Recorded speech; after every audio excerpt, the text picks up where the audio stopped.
بسم اللہ الرحمن الرحیم۔ آزاد جموں و کشمیر ٹیلی ویژن کی لائیو نشریات کے ساتھ میں ہوں آپ کا میزبان سید عارف بہار۔ ناظرین، آج کی لائیو نشریات AJK TV نے اپنی روایات کے عین مطابق مارکہ حق اور بنیان مرصوص کا 1 سال مکمل ہونے کے حوالے سے منعقد کی ہیں۔ یہ نشریات جن میں مختلف مہمان بھی آتے رہیں گے اور اس عظیم مارکے پر وہ اپنے حوالے سے تجزیاتی انداز میں بھی گفتگو کریں گے اور پاکستان کی فوجی اور سفارتی کامیابیوں کا تذکرہ بھی کریں گے۔ ان نشریات کے دوران مختلف مہمان آتے رہیں گے جو اپنے خیالات کا اظہار بھی کریں گے، اور انہی نشریات کے دوران ہم آپ کو ایک خصوصی شو بھی دکھائیں گے جس کا اہتمام ISPR اور AJK گورنمنٹ نے مشترکہ طور پر کیا ہے، اور ایک خصوصی نغمہ بھی ریلیز کیا جائے گا کہ جس میں کشمیر اور پاکستان کے تعلق کے حوالے سے اس کو اجاگر بھی کیا گیا ہے اور اس کو بیان بھی کیا گیا ہے، اور نئی نسل تک صحیح تناظر میں پہنچانے کے لیے اس میں بہت سے پیغامات بھی جین زی کے لیے موجود ہیں۔ انہی نشریات کے دوران ہم آپ کو آزاد کشمیر کے وزیر اعظم راجہ فیصل ممتاز راٹھور صاحب کا ایک خصوصی پیغام بھی سنوائیں گے کہ جس میں وہ آزاد کشمیر کے عوام اور پاکستان کے عوام کے ساتھ اس دن کی مناسبت سے وہ اپنا پیغام بھی دیں گے۔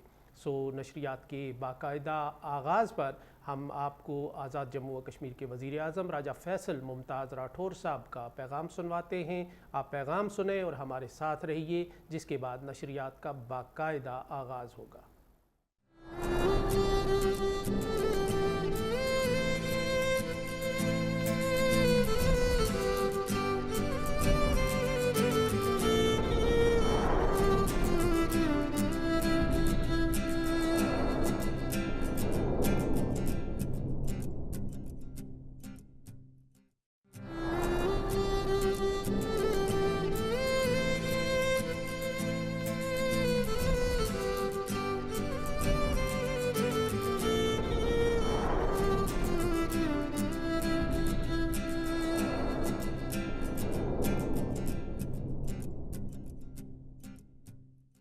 بسم اللہ الرحمن الرحیم۔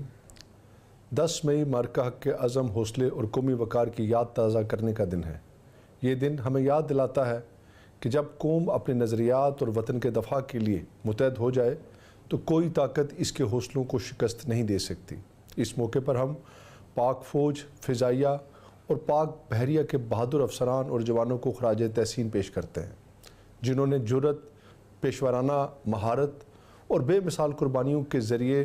اپنے سے 4 گنا بڑے دشمن کو شکست فاش دی اور دنیا پر ثابت کر دیا کہ حق اور سچائی کی قوت ہمیشہ غالب رہتی ہے۔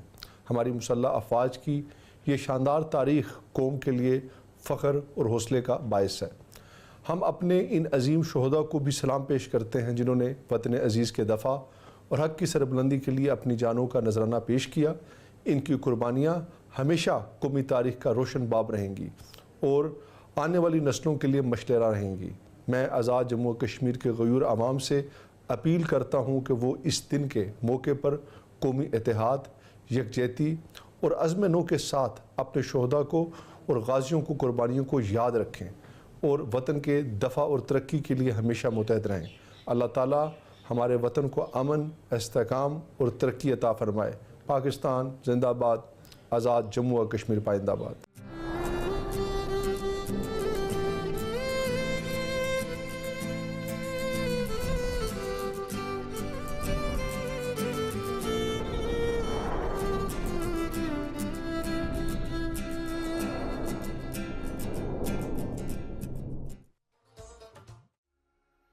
کشمیری شالوں کے بارے میں کہا جاتا ہے کہ تمام برِ صغیر کے کپڑوں میں سے کوئی بھی مشہور کشمیری شال کی خوبصورتی، رنگ، ساخت اور ڈیزائن سے مماثل نہیں ہے۔ کشمیری شالیں صدیوں سے مشہور ہیں۔ فنکارانہ فضیلت کے ایک طویل روایت کے ساتھ شال کشمیر کا ہاتھ سے تیار کردہ سب سے زیادہ پسند کیے جانے والا کپڑا ہے۔ شالیں 2 تکنیکوں سے تیار کی جاتی ہیں: نوم کی بنی ہوئی یا کانی شال اور سوئی کی کڑھائی یا سوزنی شال۔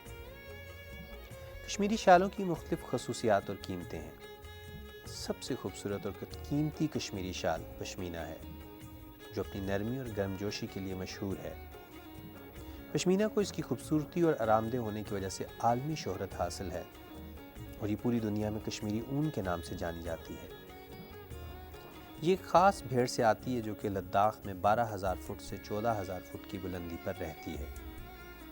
کشمیری پشمینہ پر پہلی بار مغل دور میں کڑھائی کی گئی تھی۔ اب بھی مغل ثقافت کا اثر کڑھائی کے نقشوں پر بڑے پیمانے پر دیکھا جا سکتا ہے۔ شاہ پسند اور بوٹا محمد شاہ جیسے ڈیزائن دونوں مغل بادشاہوں کے نام پر رکھے گئے ہیں۔ اس کے بعد سے اس فن میں اور بھی بہت سے نقش متعارف کروائے گئے اور کڑھائی والی شالیں پوری دنیا میں پسند کی جانے لگیں۔ شال پر کئی منفرد طریقے ہیں جن میں کڑھائی کی شکلیں بچھائی جاتی ہیں اور شال کی قیمت کا فیصلہ شال پر استعمال ہونے والی کڑھائی کے دھاگوں کی مقدار پر ہوتا ہے۔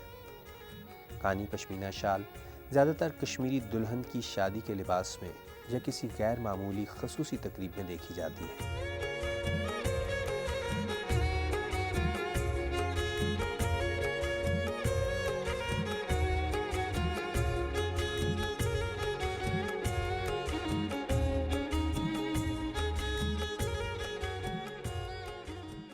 کانگڑی کو مٹی کے پیالے کے گرد بنی ہوئی ٹہنیوں کا مجموعہ کہا جاتا ہے اور اس کو ایک منفرد انداز میں فیرن کی تہوں میں آسانی سے رکھا جا سکتا ہے تاکہ گرمی کو جذب کیا جا سکے اور سرد موسم کا مقابلہ کیا جا سکے۔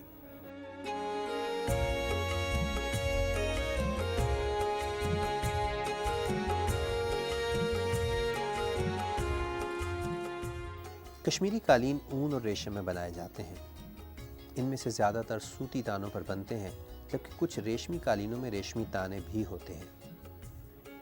کشمیری قالین کی بنائی میں استعمال ہونے والا لوم 2 افقی لکڑی کے شہتیروں پر مشتمل ہوتا ہے جن کے درمیان تانے کے دھاگے پھیلے ہوتے ہیں۔ کشمیر میں قالین بنانے کے لیے بہت آسان اوزار استعمال کیے جاتے ہیں۔ کشمیری قالین ایک جنون ہے، ایک ماہر کی مہارت، ایک پیارا احساس اور سب سے بڑھ کر برف باری کے دوران ایک گرم ساتھی ہے۔ یہ گھروں کے فرش کو سجا دیتا ہے۔ نمدہ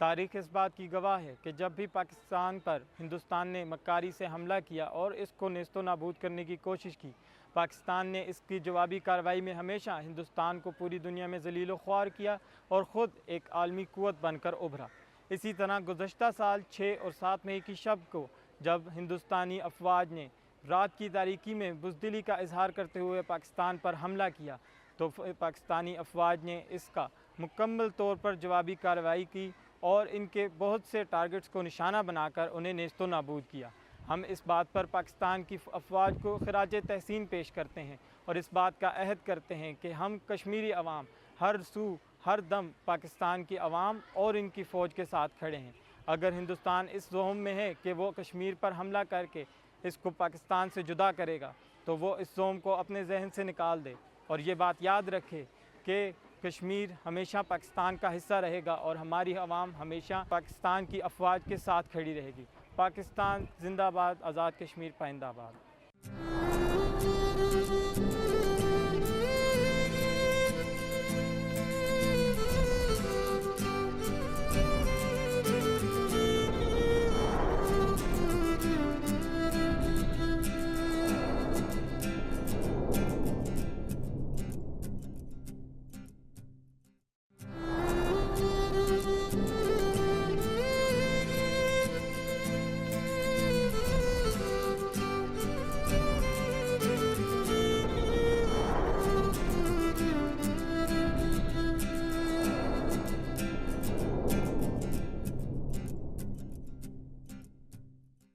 ماضی میں پاکستان اور بھارت کی جتنی بھی جنگیں ہوئی ہیں ہم نے ان کے بارے میں اپنے بزرگوں سے بہت سی کہانیاں سنی ہیں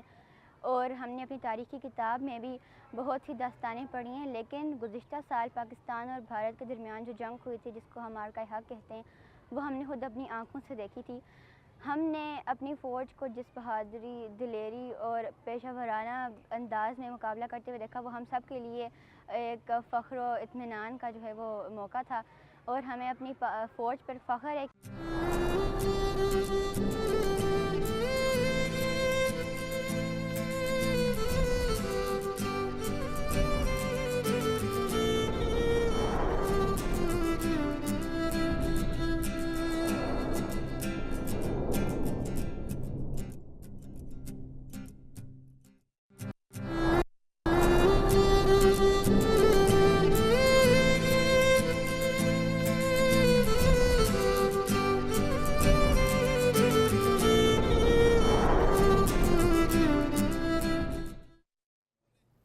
ویلکم بیک ناظرین، اسی دوران وقفے کے دوران ہمیں اسٹوڈیو میں نئے مہمانوں کی آمد کا سلسلہ شروع ہو چکا ہے۔ ہمیں 2 مہمانوں نے جوائن کیا ہے، بڑا زبردست پینل ہے جو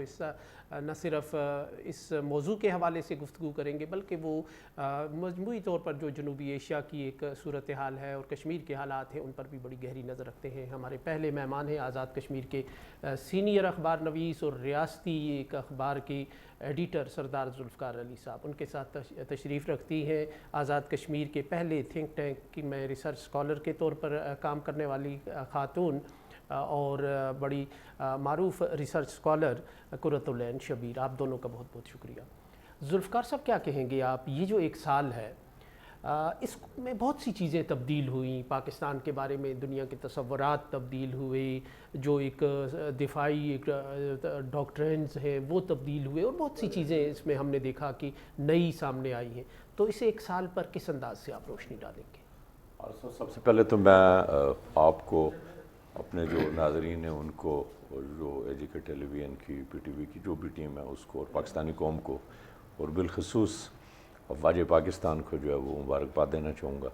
کہ اس 1 سال کے دوران، یعنی جس وقت بھارت نے آغاز کیا تھا اس کا اور اس نے ظاہر مظفرآباد کو بھی نشانہ بنانے کی کوشش کی، اس وقت بھارت کچھ اور سوچ رہا تھا اور دنیا کچھ اور سوچ رہی تھی،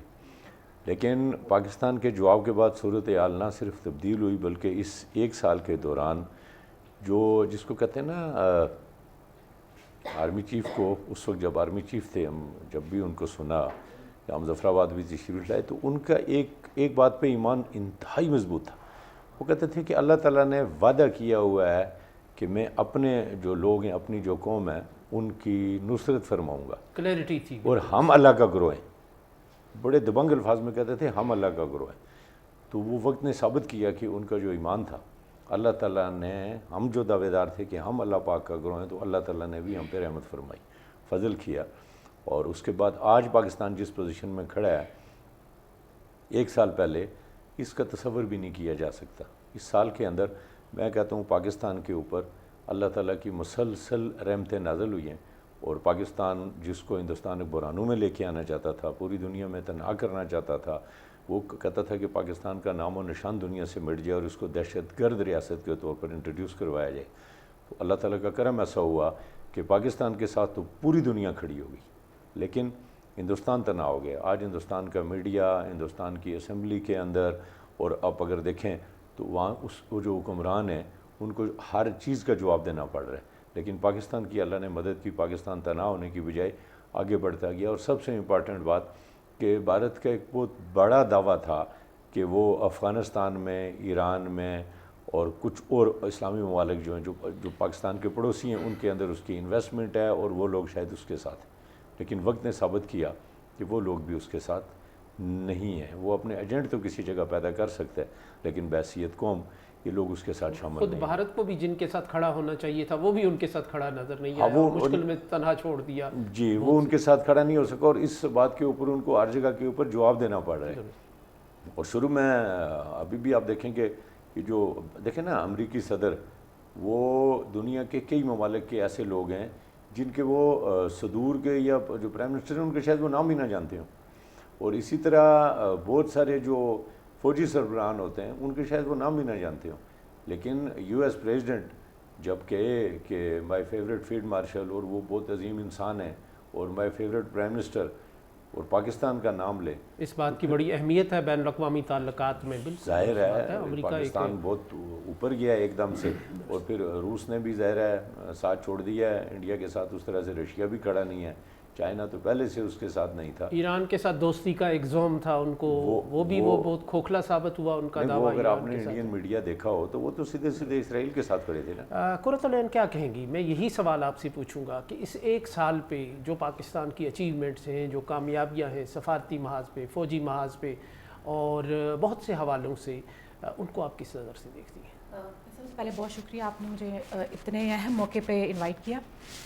میں سب سے پہلے کرنا چاہوں گی کہ پاکستان کی سب سے جو عسکری جو کامیابی ہے کہ ایک بہت بڑے عرصے سے انڈیا نے یہ ایک مفروضہ قائم کیا ہوا تھا کہ پاکستان شاید روایتی جنگ میں انڈیا کے سامنے کھڑا نہیں ہو سکتا,